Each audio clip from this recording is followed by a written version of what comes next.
No niin, täältähän löytyi kun löytyikin. Peruskallio. Siinä on tommoset 30 senttiä noin maata päällä.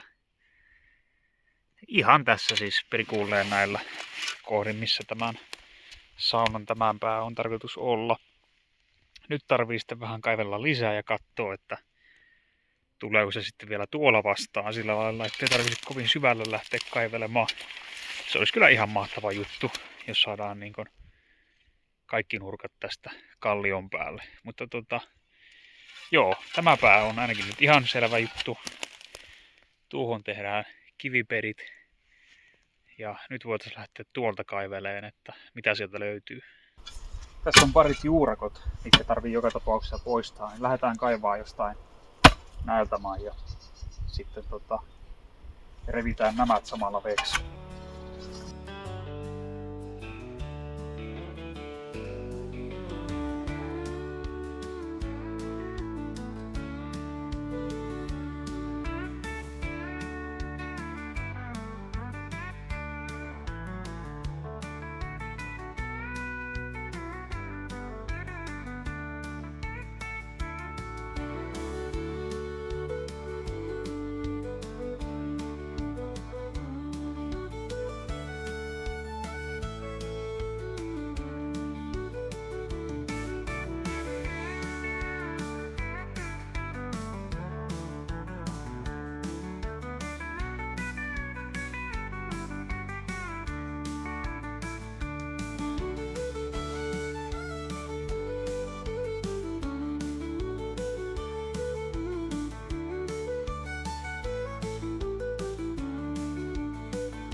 Ja siinäpä meillä olisi nyt tuommoinen puolen metri potero.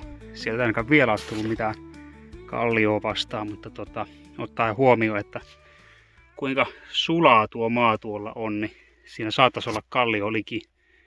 Että se pitää tuon noinkin sulana sitten, että jatketaan siitä vähän matkaa. Voisi oikeastaan nyt olla rautakangella koittaa kanssa lyödä tonne, että miltä se tuntuu. Onko se jäistä vai tuleeko siellä jotakin oikein kiveä vastaan.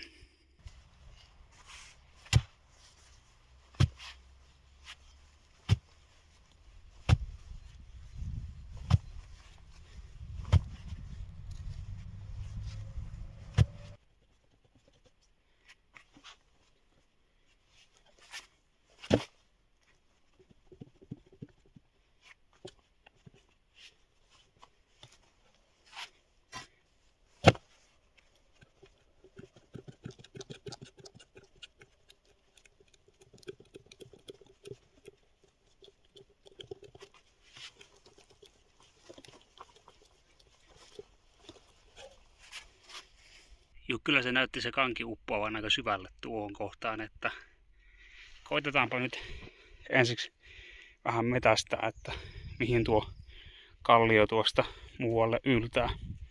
Eli hakataan vaan kangella tähän reikiä vähän sinne ja tänne.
nyt vaikuttaisi siltä, että tähän reikään asti kallio yltää tuolta alkuperäisestä kaivannosta. Ja tonne sitten se sukeltaisi. Niin, mietin, että pitäisikö sitä lähteä nyt sitä rakennusta viemään sitten tähän suuntaan. Jos se kallio kumminkin jatkuu tuonne. Ihan suotta lähtee tuonne tekemään kaivuuhommia, jos se saadaan tänne kallion päälle. Ei se loppupeleissä tarvitse tuosta kuin tommoset, 2 metriä käytännössä saada liikkumaan tähän suuntaan, eli jonnekin näille main. Lähdetäänpä testailemaan. Tässä on taas hyvä esimerkki siitä, että minkä taakse ei jättää, niin sen edestään löytää. Tuohon mistä nyt etin tuota kallioon, niin tuli kerättyä tommonen risukasa. Siitä jo osaan raivannutkin tässä videolla, mutta kaiken näköistä oksaa ja keppiä ja muuta oli sitten kertynyt kasa, niin ne piti nyt sitten tuosta raivata, mutta ei auta. Siinä on hyvä kohta todennäköisesti perustuksia varten, niin raivataan pois.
Siinä on taas kallio.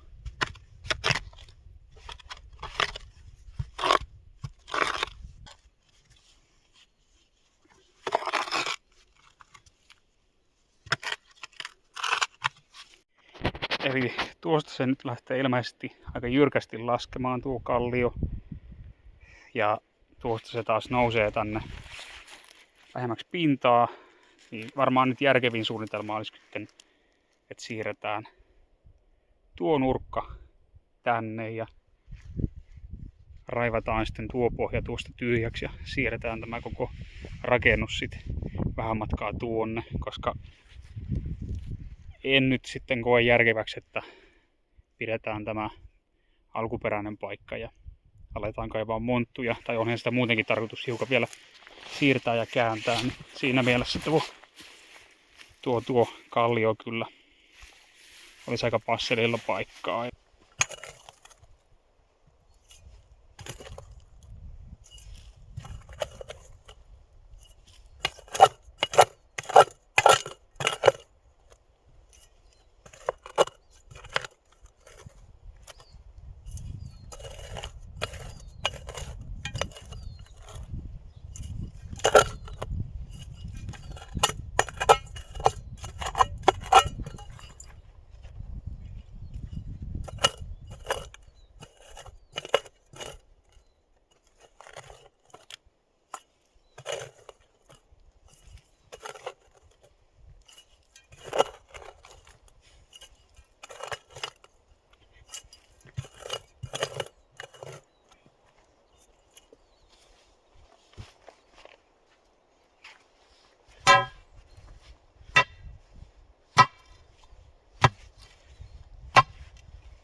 nyt olisi sitten saunan nurkkien paikat paikannettu, eli on kohdat, joissa on kallio vastassa. Tuolla, sitten tuo ja tämä. Eli jonkun verran nyt tarvii sitten liikuttaa tuota runkoa tästä kohtaa, missä se nyt on. Eli käytännössä siis tämä täältä siirtyy tuohon. Ja sisäänkäynti on sitten tuolla, mutta se ei oikeastaan haittaa mitään. Se on vallan hyvä paikka.